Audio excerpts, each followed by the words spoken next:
The devs are seriously pissing me off, man. How badly they've managed this game is insane. I was almost done with the video and so they dropped a new update that fixes most of the problems I had with the game. If it's that easy to give people playable FPS and fix the issues, then why not do that on launch instead of dooming your game to die on arrival?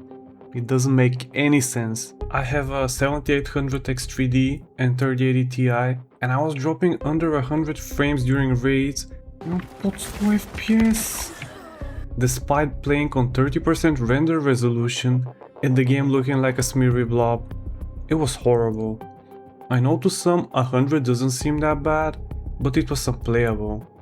It was constantly stuttering, and even if it were a stable 100, it still would be a really bad experience on a 360Hz monitor. Oh, and by the way, the devs are so scummy that they lie about the resolution. Even if you select 100%, it still doesn't give you the full resolution. You also need post-processing on the max setting to get it. So I was actually playing 30% of the already scaled down 2K resolution the game was feeding me because I had it on low. I don't know how bad the 1% lows were, but it was very stuttery and the mouse input was some of the worst I've ever had. Which is probably the worst thing you can have in a game where people can move really fast and you have a really slow time to kill that requires precise tracking. If Shroud himself is having issues killing people without performance issues, then what does that leave for little Timmy or the 9 to 5 dads that came home exhausted after work and play for a bit after putting the kid to sleep? They'll just get obliterated and immediately uninstall. Got the rest. Yeah. Be able to shoot him in a sec. Fuck, he went in. You can plant. He's alone. Oh. Dude, it's so hard to aim. It's so hard to aim. Like, it's so hard to aim. I might actually need to load up a controller. It's insane. Also, no FPS means that it's impossible to fight aim-assisted kits either. At least in games like Apex and COD, where aim assist is cranked to the max, you can somewhat blame yourself for not tracking better if you lose to them.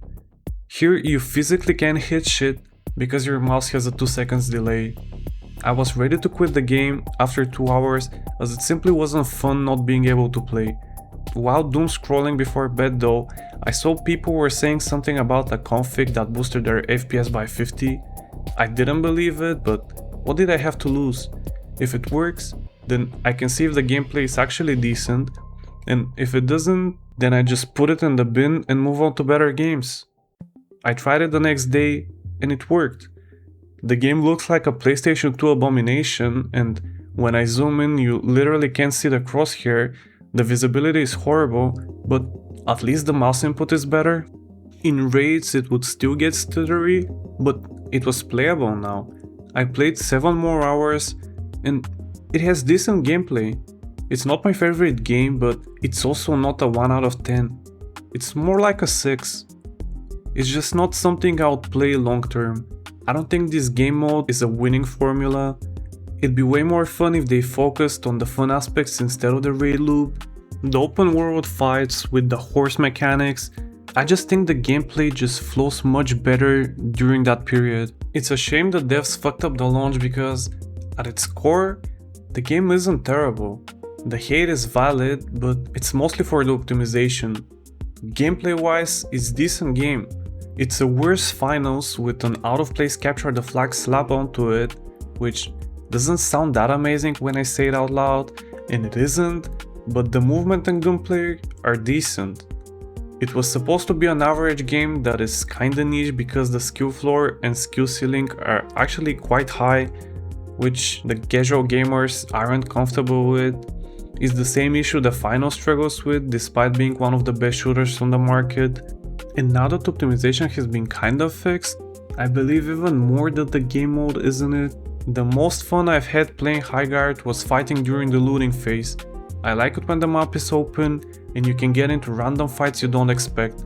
It's more thrilling and the fights are much higher quality. It's when the game is at its best. The horse is like 50% of the movement in the game, which is why I don't get why they decided to make raids the game mode. Would have worked much better if it was a battle royale or a finals copy. Having access to 2 guns already makes it a lot different to the finals, and that's one of my biggest gripes with the finals. It's so satisfying being able to change to a sniper or a pistol and click heads, and then switch to your AR or SMG and track people, and the horse adds a lot of interesting movement mechanics into the mix. It feels way too restrictive, taking away that freedom and being forced into a raid. Blowing up the core, being an instant victory, also meant that a lot of our games ended in a few minutes, just a few fights and it was over.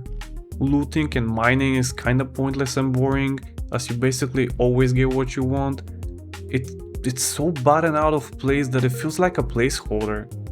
Despite all of these negatives, I still had fun playing the game when I had frames to shoot my guns. The devs really screwed up this game because it had a chance to at least be flavor of the month.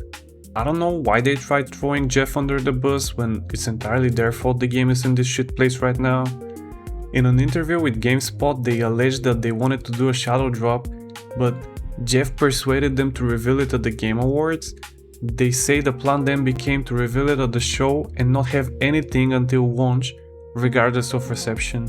How does that make any sense? You either shadow drop it and pay streamers to promote it on launch day, or you do the Game Awards and then slowly build up hype until the release. Marathon is the perfect example on how you can convert people before a game releases. It went from extremely negative to a lot of people defending the game. It was all because of many gameplay reviews and sit-downs with the devs, where they talk about what the game is about. Depending on your playstyle, if you're like someone who hangs back and likes to snipe, you're someone who likes close quarters combat and you're gonna rush in, you're gonna wanna cater the items that you're finding differently. The idea there is like, have a broad spectrum that everyone can kind of find a little bit of a home to, and then we're gonna build on top of that.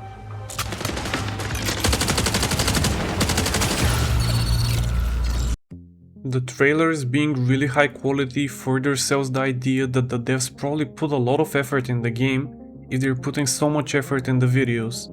It managed to make me second guess whether the game might actually not be terrible, because up until that point, everything I had seen about the game looked terrible. I'm still not sold on it, but I went from being very down on it to somewhat neutral. Comparing those videos to the Highguard release stream, it made it look like a no-budget side project from a modder. You can't just blame Geoff for this. It's not his fault that the game was terrible on launch. If anything, this raises the price for the final slot at the Game Awards. There's no way this game was getting anywhere near 100,000 players day one without the Game Awards drama. There's just no way. People didn't stop talking about the game for 2 months straight. Sure, the negative was that you had some trolls install the game just to give it a fake review, but most of the reviews are legit. People are just coping that the game is failing because of blind hate, when in reality it's all because of the devs. I am not changing my review to a positive one unless they fix the performance. You could have the best game in the universe and it still would deserve every single negative review it got if it ran this badly. Geoff got people to try it. It's then on the developers to deliver a good product that will keep them. The game is in a very weird spot because of how bad it was on launch. In 2 days it already dropped to 10,000 players. And the even weirder thing is that it's both overly hated and overrated at the same time. The gunplay and movement are good, it just requires having a really good PC and to be above average player to have fun. Last but not least, it's a requirement to have a full squad. It's not a game that you can solo queue and have fun. It's not CS where you can just give 3 heads and solo carry. Playing solo and being matched against a trio is the most miserable thing in existence. I really wish they rethink the game mode. The game would be so much more fun if it was a BR with horses or the finals with horses. Adding a team deathmatch would also be really fun, as the horse, the movement and the gunplay are the best parts of the game, and TDM would amplify that by 1,000. So if you have a high-end PC, don't suck at shooters, have 2 friends to play with and don't mind the game looking like a blurry poop, then try it out. I know it might sound sarcastic after I prefaced it with so many horrible things, but it genuinely had entertaining moments when we played. After the optimization fix, it's not anywhere near as bad as the Steam score might suggest. That was mostly about the FPS. If you love fast movement shooters that focus on skill expression, then you'd without a doubt love this game. I'm Restar, and if you like this video, then I'd really appreciate it if you hit that like and subscribe button. I'll see you in the next one. Peace.